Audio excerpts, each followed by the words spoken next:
Bonjour à toutes, bonjour à tous, petite vidéo achat caché autre dont je ne connais pas le numéro. Alors, ça fait très longtemps que j'ai pas fait de vidéo achat caché autre, j'en fais vraiment pas assez. Je sais, j'abuse. Donc je vais essayer de rattraper ça en faisant un max. Hein. En plus, c'est pas ma spécialité, c'est vraiment le truc que je fais le moins. Donc je suis vraiment désolé, hein, je sais que vous aimez bien ce genre de vidéo, donc je vais mettre le paquet. Donc, le premier film que je vais vous présenter est un steelbook. Alors, celui de Gladiator. Alors, si vous me suivez, mais vraiment de façon assidue, hein, pas à moitié, pas en mangeant un sandwich ou en étant aux toilettes en même temps. Si vous me suivez attentivement, vous savez que je me suis procuré une autre édition de ce steelbook il y a quelques mois, hein, avec justement, ça c'est en recto, en relief, et cette image-là est en verso. Donc là, il y a du relief, le titre est embossé, débossé, je sais jamais, j'y arriverai jamais. Débossé, je dirais débossé. Il y a des effets glossy, brillants, etc. Je le trouve magnifique. Certes, il y a le côté esthétique du steelbook, mais c'est surtout parce qu'il y a une version 4K qui apparemment est très réussie pour ce film. C'est dans mon top 10 de mes films préférés, hein, cultissime. Donc il y a Gladiator, 300, La Route, hein, ce type de film. Donc celui-là, bah voilà, j'ai eu envie de me faire plaisir. Je suis très content de posséder ce petit film dans cette édition. Alors ensuite, ça c'était à Auchan à un prix défiant toute concurrence. Le film Elle. Comment faire, hein. Donc le genre de film, pareil, si vous me suivez, vous savez qu'un de mes films préférés est La Route notamment, mais tous les films post-apocalyptiques, j'aime beaucoup. Pas tout et n'importe quoi, y a quelques films que j'aime pas du tout. Celui-là, je l'ai pas encore vu. L'histoire, depuis des années, la surface du globe est brûlée par les rayons du soleil, les terres sont asséchées, la nourriture se fait rare. Deux types de survivants s'opposent, les proies et les prédateurs. Marie, Philippe et Léonie font route vers les montagnes dans l'espoir d'y trouver de l'eau. Mais ils ne sont pas les seuls dans cette quête. Dans ce monde dangereux et sans espoir, le trio va devoir combattre pour survivre. J'adore le scénario.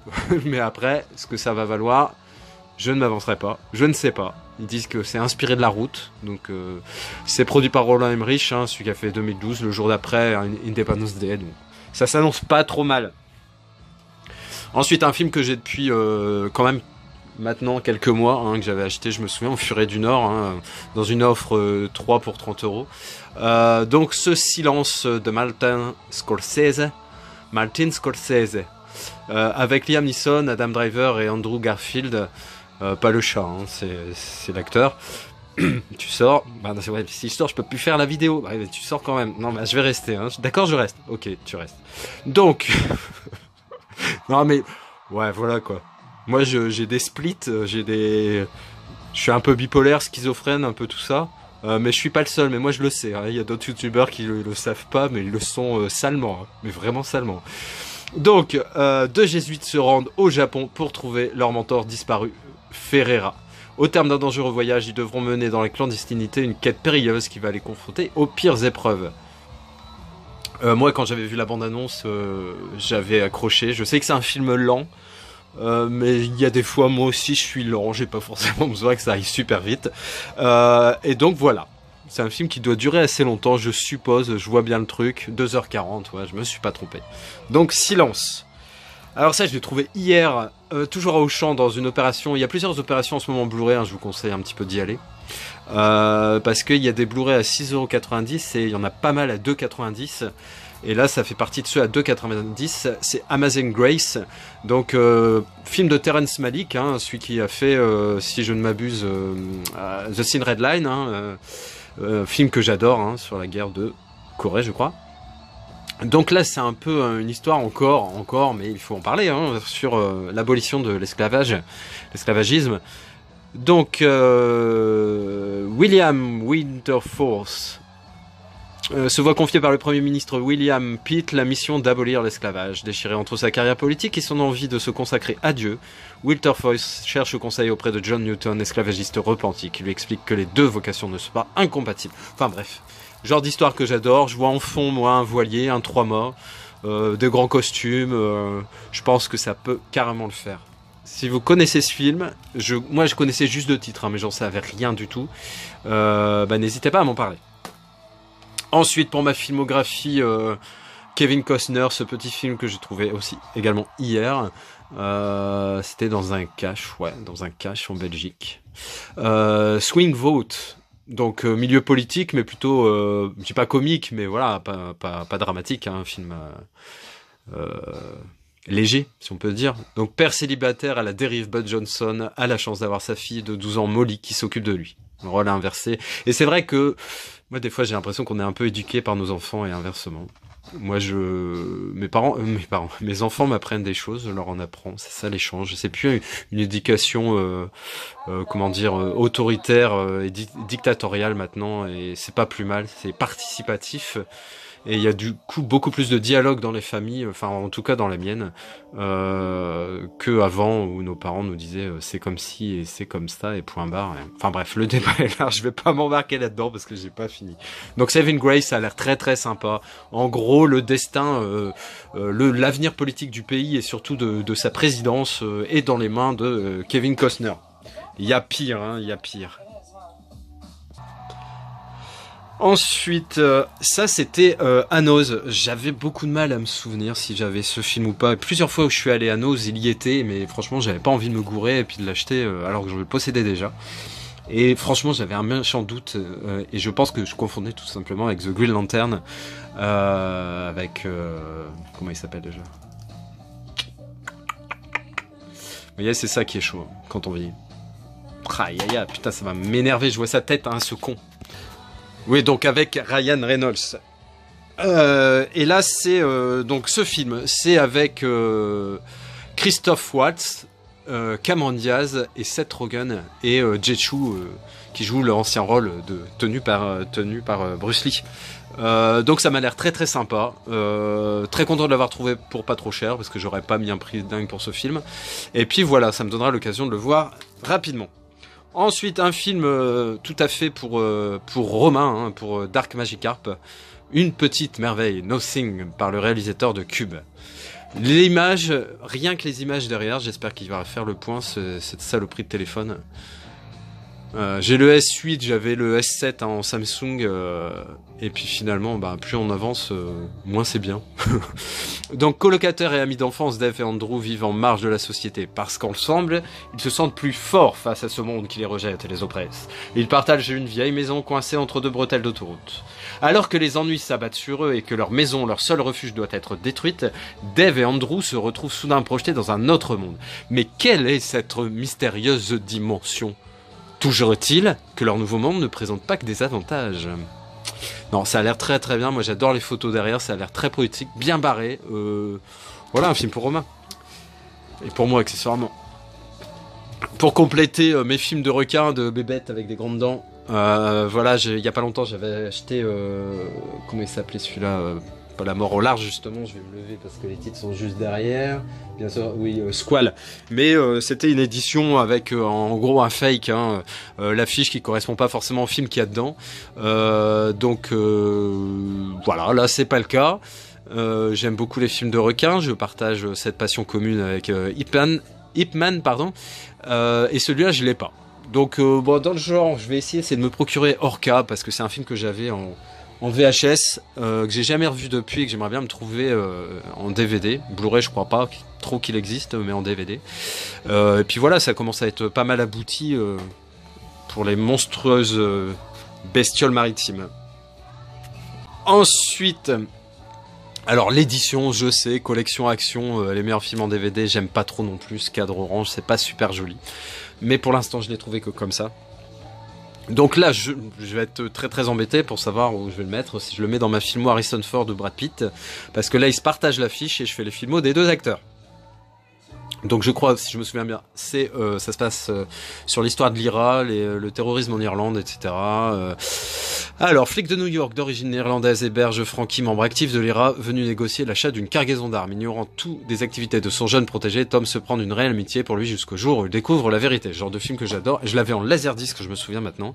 J'ai dû l'avoir en VHS, mais je ne l'avais jamais repris en DVD. Ensuite, 2 petits films avec la belle et torride.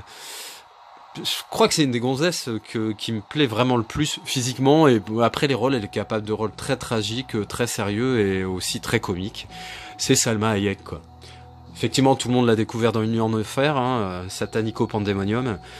Mais moi, je trouve que plus elle grossit enfin bref, elle est de plus en plus belle. Enfin, j'aime beaucoup.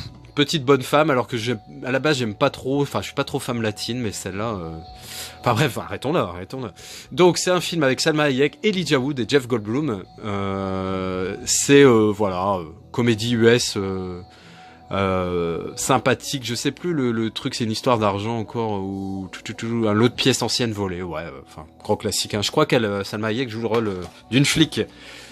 Alors, encore Salma Hayek, dans le film, alors j'arrive à peine à lire le Americanino, je pense. Je pense que c'est Americanino. Donc, Americano, bah ouais, je sais pas où j'ai été rajouter des trucs. Bon après, franchement, c'est mal écrit. Ouais, c'est mal écrit. Avec Americano, Mathieu Demy brode une fiction passionnante entre quête identitaire et hommage au cinéma d'Agnès Varda et Jack Demy. Bon, ça c'est pas vendeur. Par contre... moi, ce qui m'a fait vendre ce film. Martin vit à Paris avec Claire lorsqu'il perd sa mère restée en Californie. Il doit retourner dans la ville de son enfance pour s'occuper des formalités. Arrivé à Los Angeles, des images de son passé refont surface et le troublent.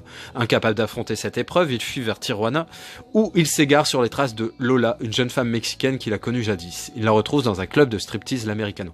En fait, j'ai accroché à ce film, j'ai eu envie de le prendre à la dernière phrase, je crois, le club de striptease l'Americano. Ah là là! Il est terrible ce Chris. Pour ma filmo du barbu d'Adam Sandler, petit clin d'œil au barbu disparu. J'espère qu'il reviendra bientôt.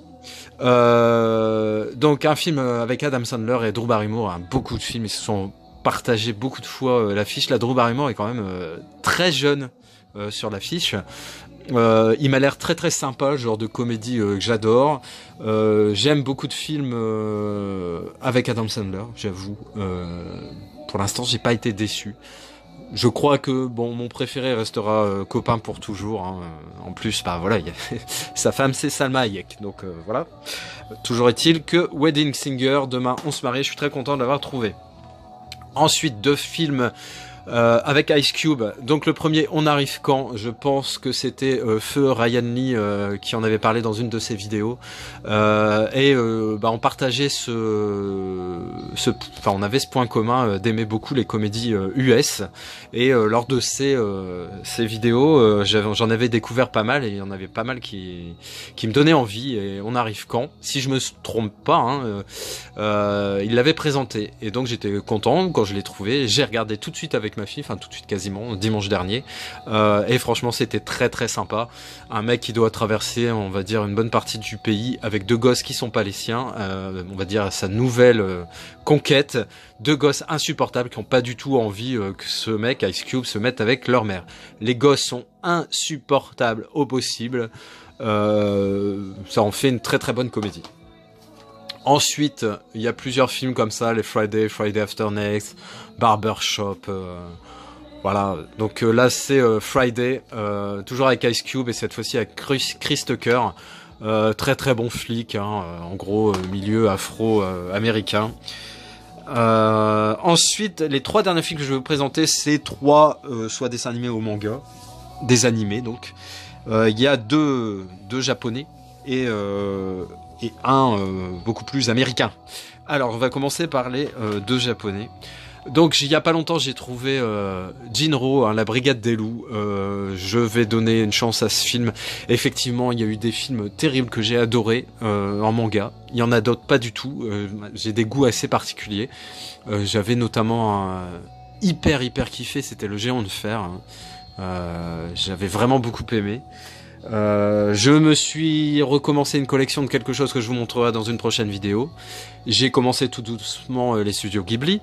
Donc j'ai dit je vais tenter ça parce que l'histoire avait l'air sympa avec une histoire de police voilà, enfin très très autoritaire, une vision du futur encore très morbide et il y a une histoire d'amour qui va se créer derrière tout ce décor apocalyptique.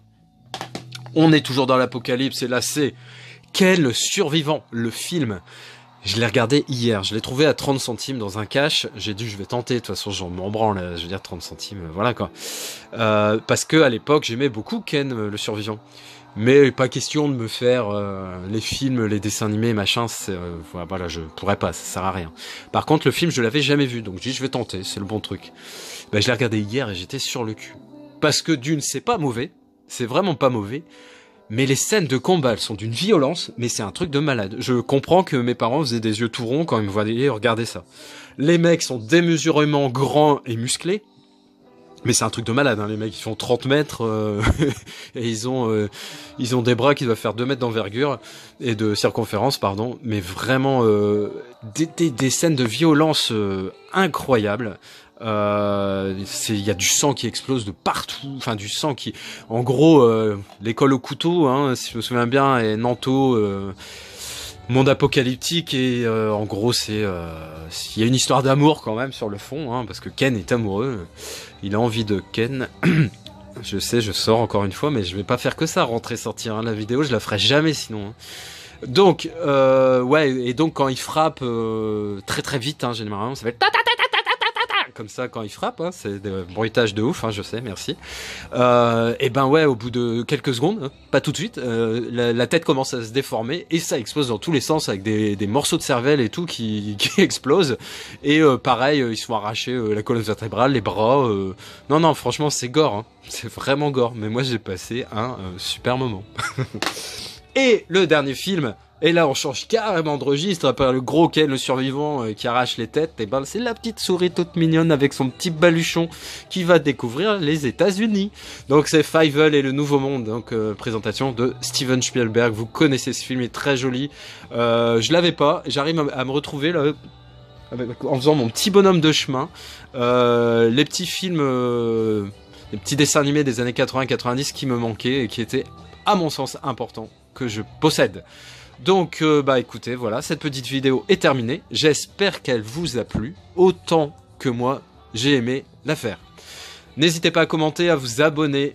Allez, ciao, à très vite.